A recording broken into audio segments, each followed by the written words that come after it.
Bonjour. Troisième chapitre de notre série consacrée au script Python.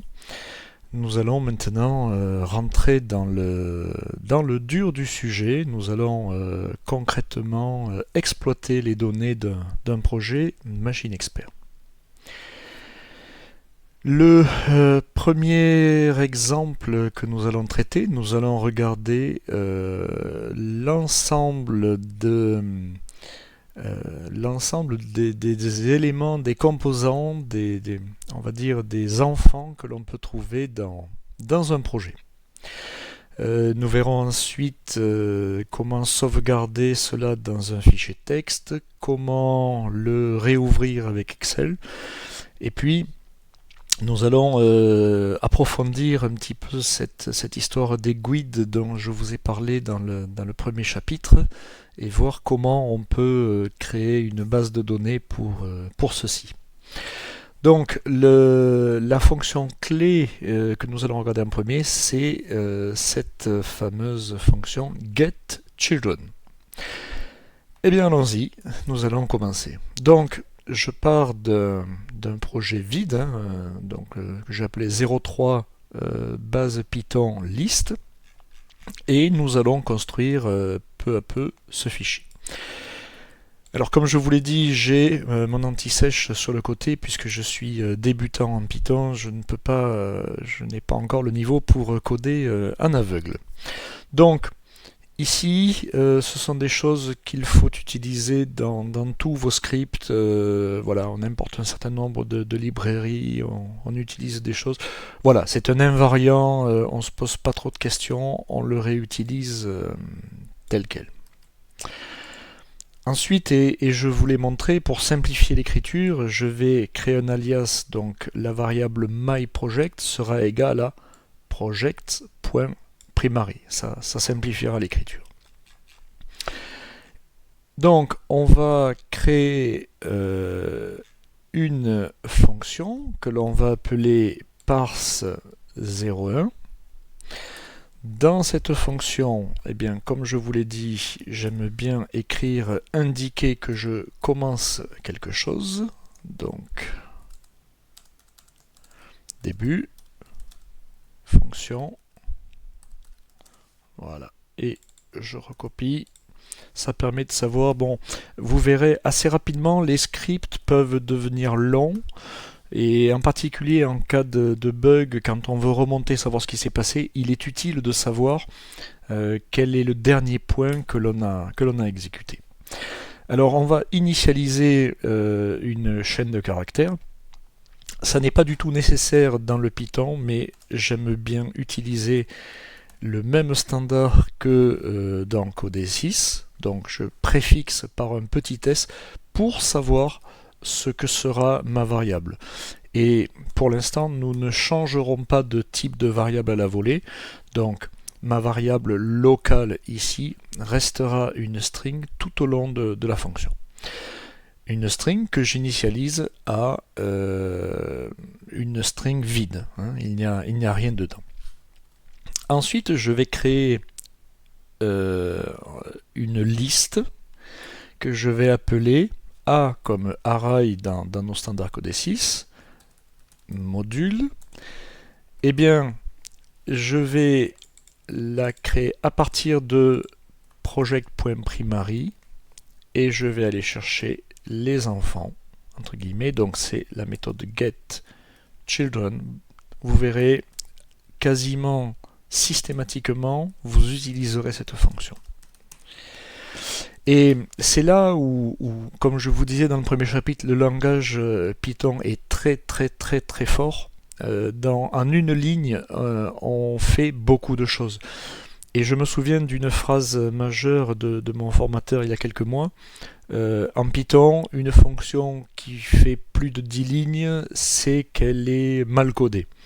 Donc, vous verrez au début, vous ferez des fonctions longues parce que vous ne connaîtrez pas les raccourcis, les écritures compactes, mais voilà. Un point fort du Python, c'est un langage qui permet de coder de manière ultra compacte. Et une fois que l'on a ceci, on va créer donc notre chaîne de caractères à partir de cette liste. Donc on va faire une boucle pour tous les modules qui sont dans le tableau des modules, dans la liste plus exactement.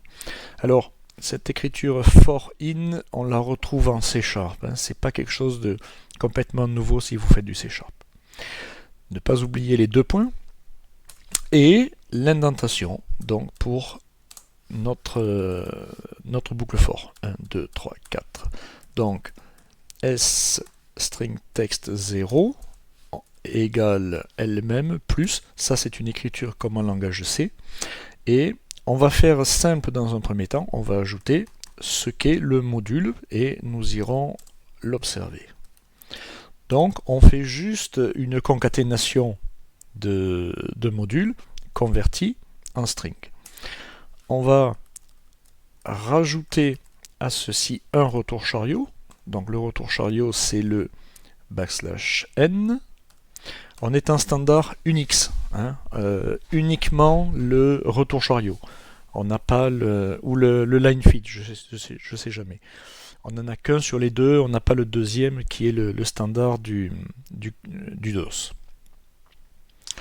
J'avais fait un tutoriel d'ailleurs sur ce sujet-là pour la gestion des fichiers CSV.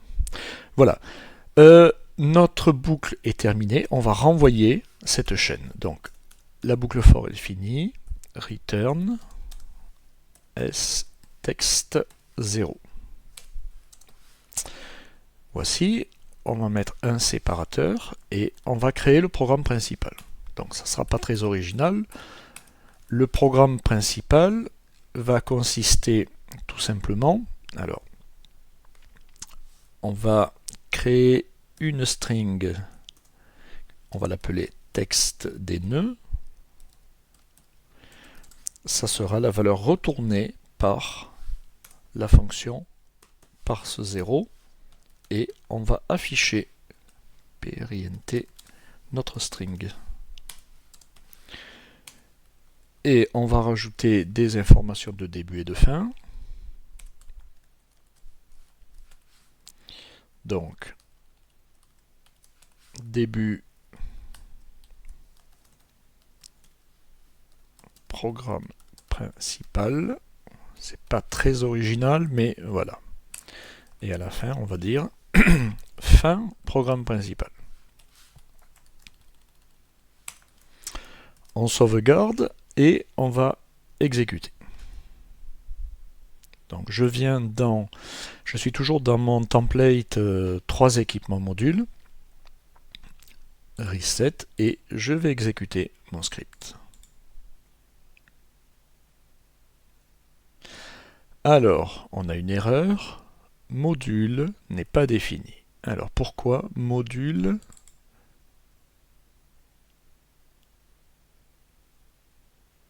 Oui. Vous voyez, l'exemple d'un langage qui n'est pas compilé, on utilise ici la variable module au pluriel avec un S, alors que là je veux utiliser module sans S qui n'est pas défini. Donc c'est tout simplement que j'ai fait une erreur ici. Donc la variable locale module qui va parcourir la liste array of module au pluriel, eh bien je vais l'exploiter ici. Voilà. Au passage, vous voyez Notepad, quand vous sélectionnez quelque chose, surligne toutes les instances. Ça, c'est quelque chose de très pratique. De même, contrôle molette de la souris permet de zoomer, dézoomer. C'est une fonction également très pratique dans un éditeur de code. Donc, j'ai corrigé, je sauvegarde et je réexécute. Voilà, c'est beaucoup mieux. Donc, on voit un certain nombre de choses. Bon, c'est illisible, bien évidemment, parce que, comme je vous disais, ce sont des descripteurs. Donc, chaque nœud contient des descripteurs. Considérez-le comme plus ou moins des champs de bits. Alors, je ne rentre pas dans le détail, mais ce sont des informations. Et comme je vous disais au début, on est dans un monde où on baigne dans l'XML et dans les GUID. Dit autrement, on occupe de l'espace. Voilà, il faut de l'espace. Alors, c'est de l'ASCII, c'est pas gênant. Mais voilà, tout ça, je ne rentre pas dans le détail pour le moment, c'est de la description. Et c'est la description des nœuds bruts. Voilà, alors c'est pas forcément très intéressant. On va essayer d'aller plus loin. Donc, comme je vous le mettais dans la présentation, après avoir regardé le module dans son intégralité, on va aller voir pour chaque module une propriété qui va être son nom. Donc, pour ce faire, au lieu de lire module, on va faire module.getName. C'est une propriété, donc une fonction, donc c'est parenthèse. Alors, on va copier-coller. Le premier, on va le garder en copie master en commentaire. Ce qu'on obtiendra, donc, c'est .get, alors c'est getName, parenthèse, et c'est directement une string, donc si, je vais garder le str comme ça. Je crois que c'est une string, je ne suis pas sûr, on va vérifier. Je sauvegarde et je réexécute.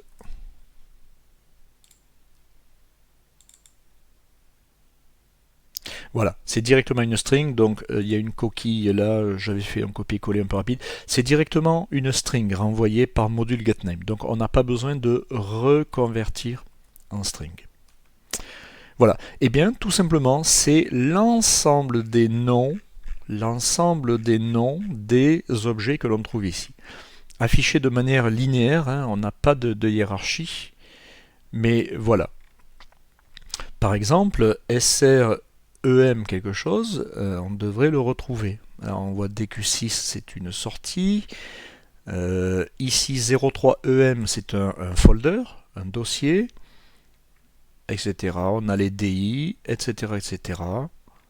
Bon, il y en a beaucoup, je ne vais pas retrouver... Voilà, SREM2, c'est ce que je voulais vous montrer.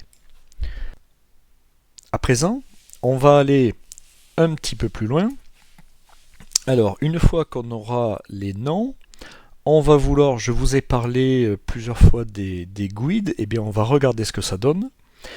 Pour obtenir le type, c'est-à-dire le GUID, on va aller chercher une propriété par le champ .type. C'est un GUID que l'on va convertir en string et on prendra les majuscules de ce GUID. Donc on prendra upper. On ajoutera upper. Alors, on va le faire. Donc, on va rajouter derrière ceci, alors je vais commencer simplement par un point virgule, je vais mettre des espaces. Et comme on a dit, on va aller chercher le type. C'est une propriété, pas une méthode. On va le convertir en une chaîne de caractères.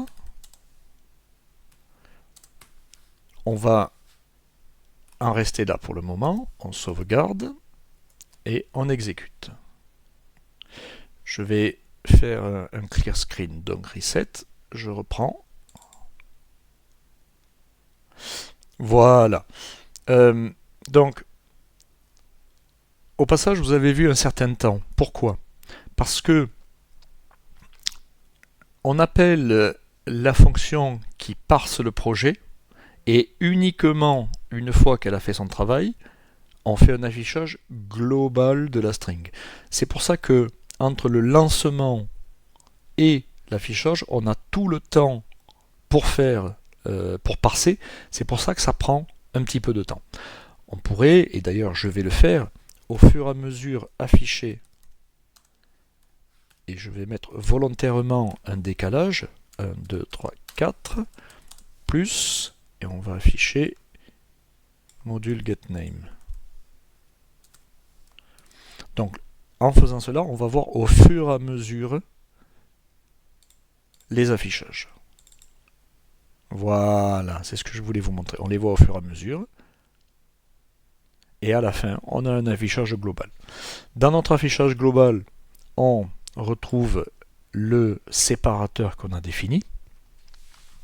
Alors, pour l'étape suivante, et je prends un petit peu d'avance, on va vouloir réouvrir ceci dans Excel. Donc, on va passer par un fichier CSV et le meilleur des séparateurs, plusieurs peuvent marcher, mais le meilleur, c'est le caractère de tabulation, c'est-à-dire \t. Alors, vous m'avez entendu beaucoup critiquer les tabulations. Je rends à César ce qui lui appartient. Pour importer un fichier CSV, la tabulation, c'est très très pratique. Et je remets en commentaire l'affichage, je ne l'avais fait que pour l'exemple. Bien, à présent, nous avons besoin de sauvegarder ceci. Donc, je recopie depuis mon anti-sèche. L'affichage, je vais le garder. Et ici, alors je vais sélectionner en vertical. Donc, je déclare une chaîne de caractères qui me sera retournée par mon interface utilisateur. Souvenez-vous, le précédent chapitre traitait de cette fonction. Eh bien, nous allons l'utiliser. On va afficher un texte de sauvegarde du fichier et par défaut, on va prépositionner un fichier de type txt ou étoile.étoile. Ça n'est que de l'affichage. Si le nom de fichier n'est pas -1, c'est-à-dire si on a vraiment sélectionné quelque chose, on met une ligne de log, comme quoi on va sauvegarder tel fichier, avec ici, souvenez-vous, dans le premier chapitre, je vous ai parlé des différences entre les façons de définir des chaînes de caractères. Eh bien, typiquement ici nous y sommes. La chaîne de caractères globale à afficher, elle est entre des guillemets, alors que ici la variable référencée %s que l'on met après, c'est un petit peu un mélange de C, c'est un petit peu étrange, mais voilà, c'est un formalisme à adapter, à acquérir. Donc, %s, et on va renvoyer le s-file-name qui est décrite ici. Encore une fois, je n'ai pas vocation à vous apprendre le Python, je fais juste des rappels de haut niveau, et encore une fois, je suis un débutant dans le sujet, donc soyez indulgents avec les erreurs éventuelles que je peux donner. Ensuite, l'écriture du fichier, eh bien c'est très simple, comme dans beaucoup de langages, on l'ouvre en mode écriture, on écrit quoi? On écrit la string qui est reçue par la fonction pour parser, qui est l'ensemble des noms, tabulation, le type, c'est-à-dire le GUID, et un retour chariot. Donc c'est une seule variable pour représenter tout le fichier. Une fois que l'on a écrit, on le referme. Au passage, vous voyez ici l'indentation 4 caractères et la possibilité de folder, unfolder des parties du programme. C'est très pratique. Hein. De même ici, voilà. Donc là, on va faire la même chose. On a changé le séparateur de champs et on va générer un fichier. On sauvegarde et on exécute.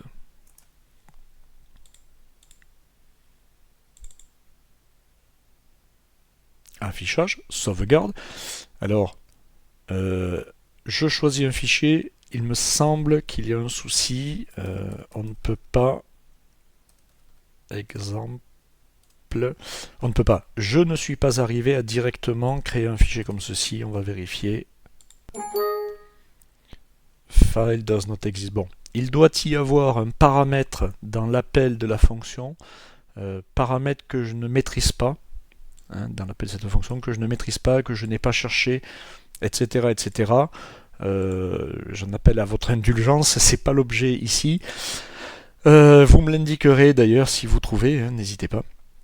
Donc je vais volontairement choisir, ici c'est un fichier vide, il n'y a rien dedans, donc je vais choisir ce fichier-là pour le simple fait d'exister. Je les sélectionne, est-ce que je veux le remplacer? Oui. Voilà. Fin du programme principal, mon fichier a été créé. Donc si je l'ouvre à présent, voilà. En mode texte, je retrouve bien les noms et derrière les GUID. Là où ça commence à devenir intéressant, c'est que ce même fichier, je vais l'ouvrir avec Excel en mode CSV. fichier ouvrir, parcourir, lecteur X, voilà, res.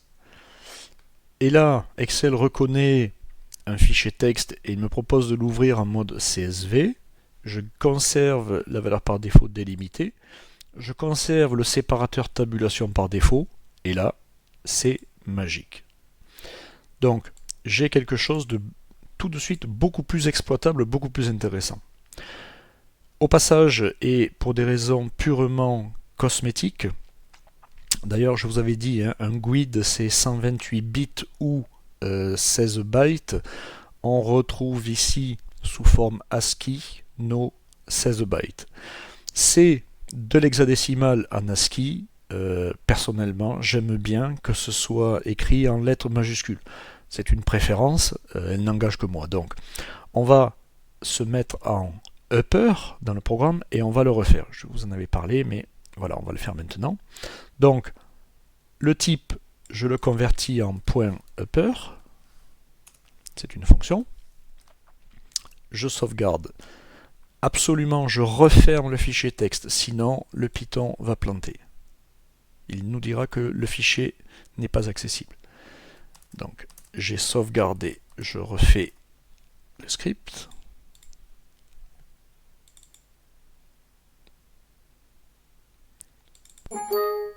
Je le remplace. Je réouvre dans Excel.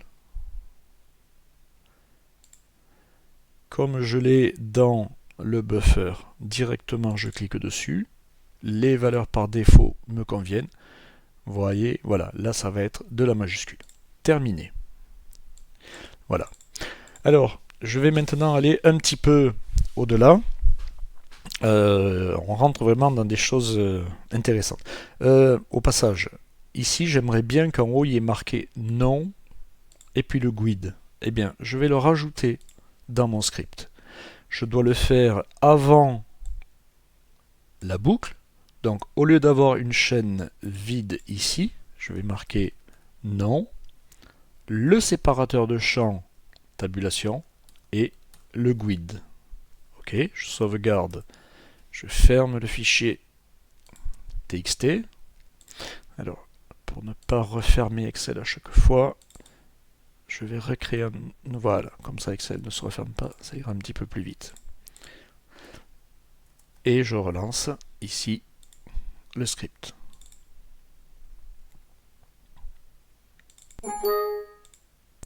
Ok. Je réouvre le script. Voilà. J'ai ce que je voulais. Ah, il me manque un retour chariot. C'est l'effet démo. Ça arrive. Vous verrez, ça vous arrivera beaucoup, ce genre de plaisanterie. Et ceci illustre ce que je vous disais au début, c'est-à-dire que le debug n'est pas si simple que ça. Voilà. C'est chaque fois un petit peu long, il faut relancer le script. Et si on n'a pas fait une programmation très modulaire, eh bien, on peut très vite passer beaucoup de temps pour mettre au point ce que l'on doit faire. Je recommence, ça devrait être bon. Voilà, cette fois j'ai bien le séparateur, le retour chariot. Comme mon fichier me convient, je le sauvegarde tout de suite, cette fois en format Excel. Alors, je vais l'appeler liste des GUID. Voilà. Alors, vous voyez, on va un petit peu analyser et comprendre comment, qu'est-ce qu'il y a dans un fichier Machine Expert et quelque chose qui est pour un projet finalement assez simple. Alors je vais à la fin de cette liste. J'ai 367 nœuds dans un programme de template simple. C'est beaucoup et encore une fois, c'est pas facile de s'y retrouver dans tout ça. La première étape, on va essayer de trouver des corrélations pour comprendre quel GUID veut dire quoi. C'est-à-dire quel type veut dire quoi. Parce qu'on va en avoir besoin dans l'étape suivante. Alors, Et malheureusement, je n'ai pas trouvé, mais ça existe forcément, mais je n'ai pas trouvé, et mes collègues du niveau 3 n'ont pas su me dire non plus, quel GUID correspond à quelle chose. C'est pas très gênant. En tant qu'automaticien, on est habitué à devoir se débrouiller, à trouver une info, à comprendre une info lorsqu'elle n'est pas directement disponible.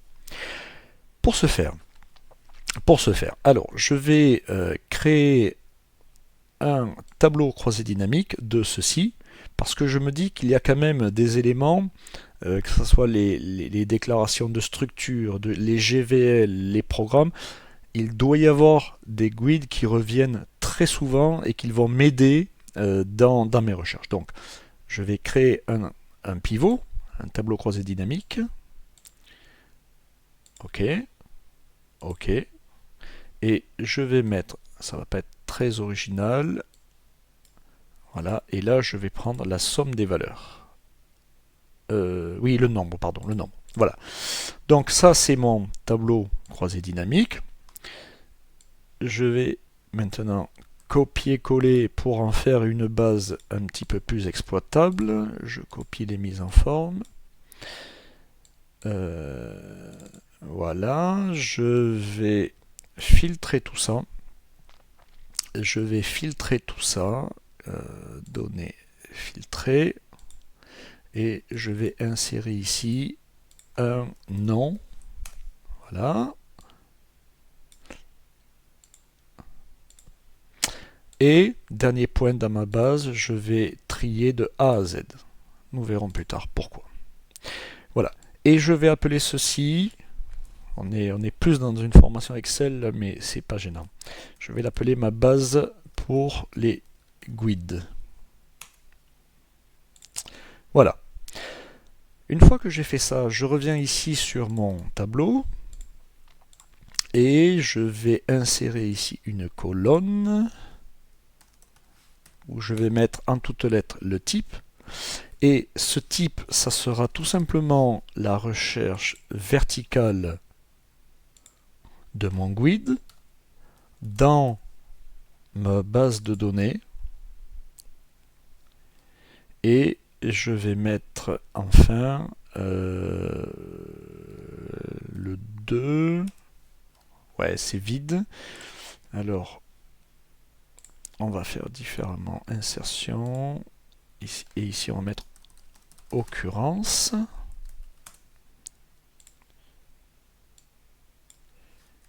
Voilà. Et là, on va aller chercher le 3. Voilà, c'est le nombre. Exactement.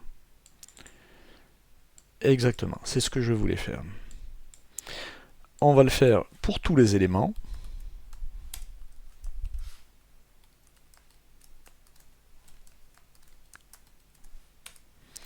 Voilà.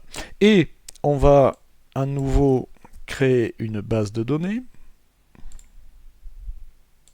Filtrer, enregistrer. Voilà.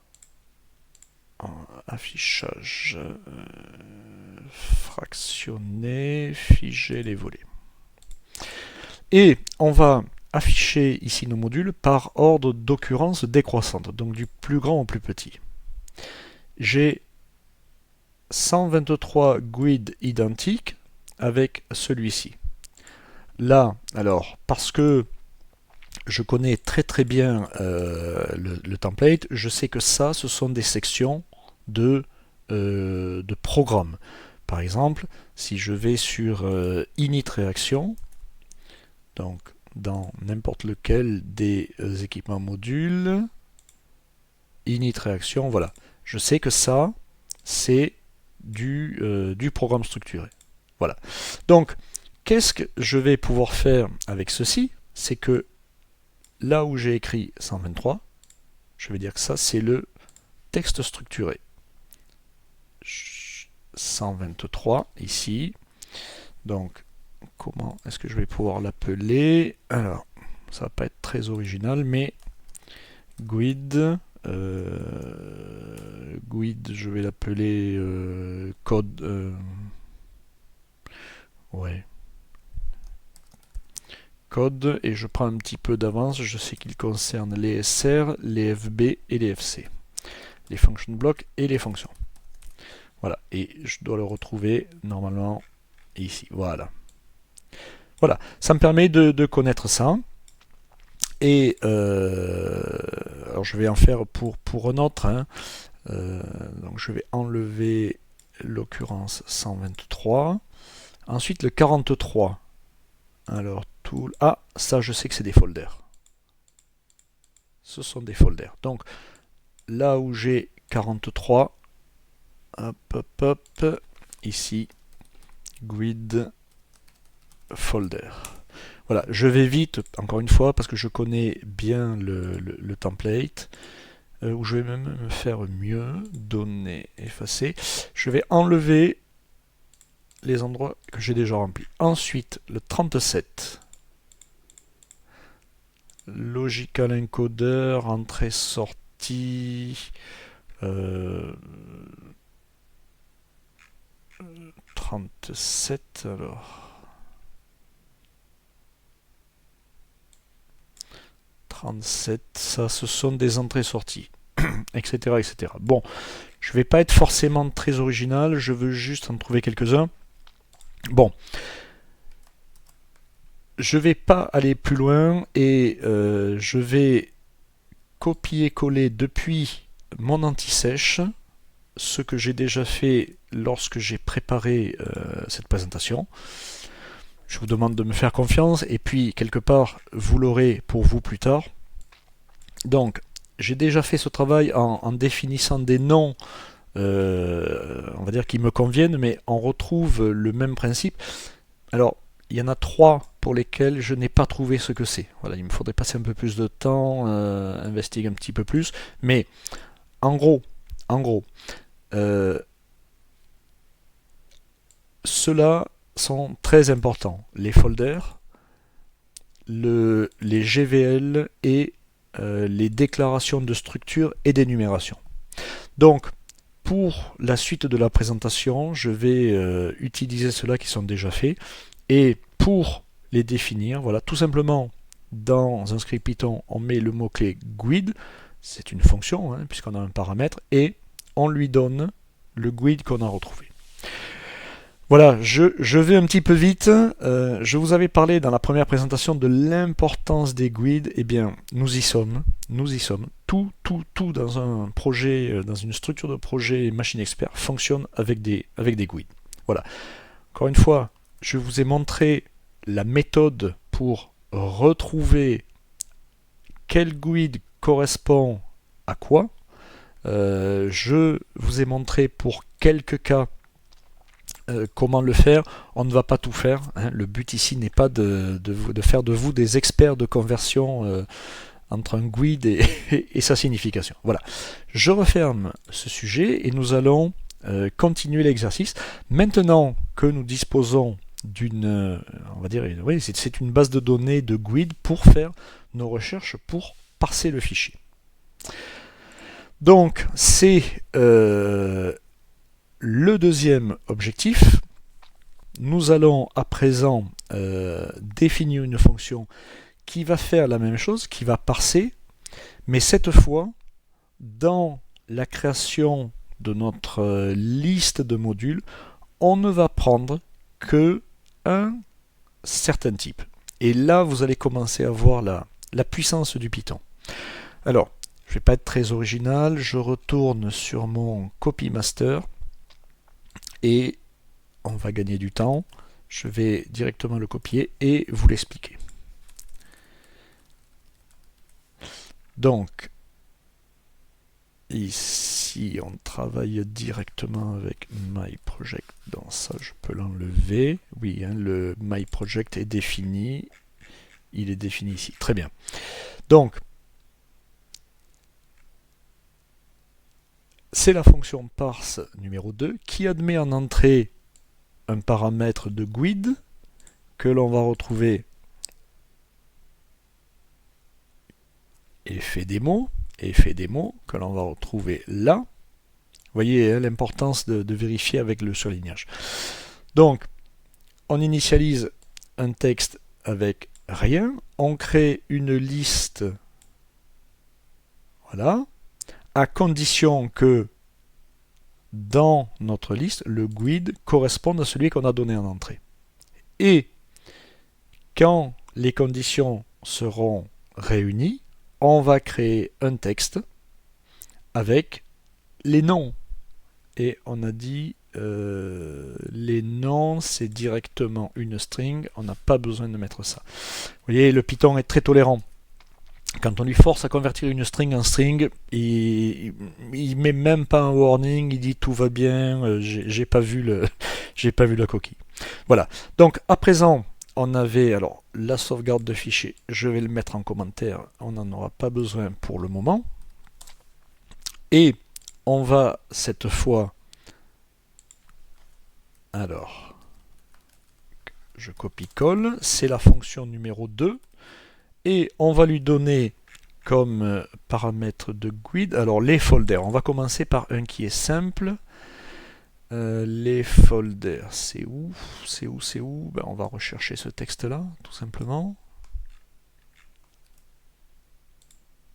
Voilà, il est là. GUID folder. Donc, je vais parser l'ensemble des folders. C'est pas une string, donc je n'ai pas besoin des guillemets. Je sauvegarde et je vais exécuter.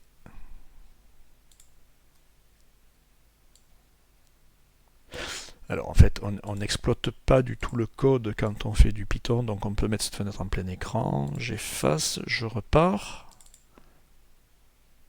Voilà, cette fois, on parcourt bien la fonction numéro 2. Et tout ceci, tous ces noms-là, sont des folders. On retrouve, bien évidemment, la structure du template. Alors, c'est l'effet démo, je le remets. Mais voilà, je vais fermer ça aussi. On retrouve exactement la structure à l'intérieur, par exemple. Là, on n'en a pas, mais on n'en a pas non plus. Mais voilà, ou ici peut-être. Voilà, structure et visu, on doit les retrouver. Visu, structure, etc., etc. Voilà. Donc là, on a listé l'ensemble des folders. Encore une fois, il y a peu d'intérêt, mais ici, on est sur une partie didactique pour vous montrer comment ça fonctionne. On pourrait générer un fichier texte à partir de ça. Au passage, je vous montre rigoureusement la même chose quand on lance le script depuis le menu, donc Tools, Execute, Script, c'est exactement la même chose, mais dans l'autre fenêtre. Voilà. Voilà. Simplement, celle-là est peut-être un petit peu plus facile pour le debug. Je n'ai pas réussi à faire de zoom. Contrôle molette ne marche pas visiblement. Si vous trouvez, vous me direz. Alors, on a listé les folders. Ça n'a pas beaucoup d'intérêt, les folders. On va aller un petit peu plus loin. Alors, je regarde dans l'exemple ce que je voulais faire. Oui, certains enfants, je n'avais pas détaillé. Alors, on va maintenant aller regarder, après les folders, on va regarder les GVL. Alors, voilà, oui, c'est ici. Donc, le GUID code GVL. Copier-coller. Et les GVL. Je sauvegarde, je relance. Et là, on commence à prendre conscience de la puissance du Python. Une fois qu'on a quelques bases, la vitesse à laquelle on va. Et bien voilà, ici on va retrouver toutes nos GVL. Je peux vous montrer où elles sont. Alors, Circos Management, on la retrouve là. La deuxième GVL Machine, on la retrouve là. Diagnostic Hardware, on va les retrouver là. Voilà, voilà, voilà. C'est très très puissant. C'est très très très puissant. On va aller un petit peu plus loin. Alors je ne sais pas si c'est là ou plus loin ou dans l'étape d'après. Ouais, mais c'est l'étape d'après. C'est l'étape d'après. Donc une fois que l'on a fait ça, on peut aller lire Alors là, si vous vous souvenez, on allait lire le nom. On va aller lire autre chose, on va aller voir maintenant textual declaration.text.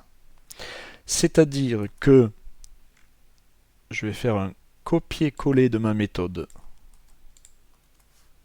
Je vais appeler 3, début de la fonction 3, et au lieu de prendre le name, je vais prendre, comme je vous disais, le textual.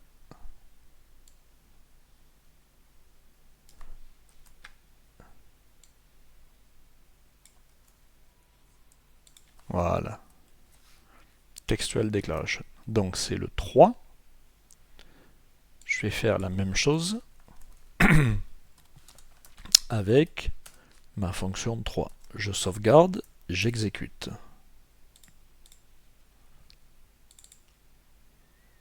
Voilà. Regardez la puissance. Regardez la puissance. Alors, je n'ai pas mis. On va aller un petit peu plus loin maintenant, on va se faire plaisir. Ici, on a un texte brut. Hein. Voilà. Je vais enlever tout ce qui est des variables globales et invariables. Finalement, c'est quelque chose qui ne m'intéresse pas. Donc, non,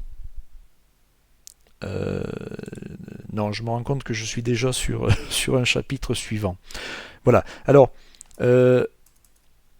on va pas aller plus loin pour cette partie-là. Hein. Oui, on est arrivé au bout. On va juste faire un dernier point. On va sauvegarder ce fichier texte, peut-être pour l'exemple. Texte nœud. Donc si je décommente ceci directement, sauvegarder, et on va le relancer. On va le relancer.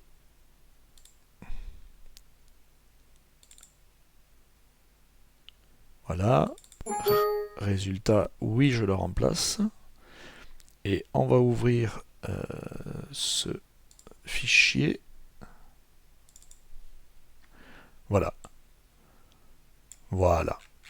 Donc là, on commence à voir toute la puissance hein, du Python. Vous voyez, en quelques lignes, en quelques instants, j'ai été capable d'extraire toutes mes variables globales. Voilà. Encore une fois, je ne vais pas aller beaucoup plus loin dans ce chapitre-là. J'aurai l'occasion de refaire un autre chapitre plus étendu sur l'export de GVL. Simplement, attention, tous les nœuds, c'est-à-dire tous les GUID, n'ont pas forcément tous ce champ-là. Et si vous vous souvenez, au tout début, quand on a listé, on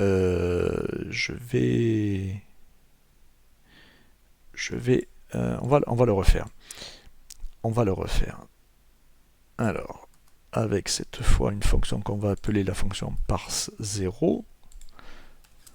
On ne va pas mettre, oui c'est double 0.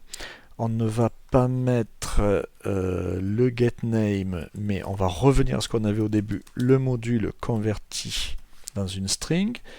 On ne met pas le GUID, on ne met pas le name. Ah, je suis un peu stupide, je l'avais déjà. D'accord, c'est pas grave. Donc, le parse 0, je vais le refaire. Et de nouveau, je ne vais pas sauvegarder.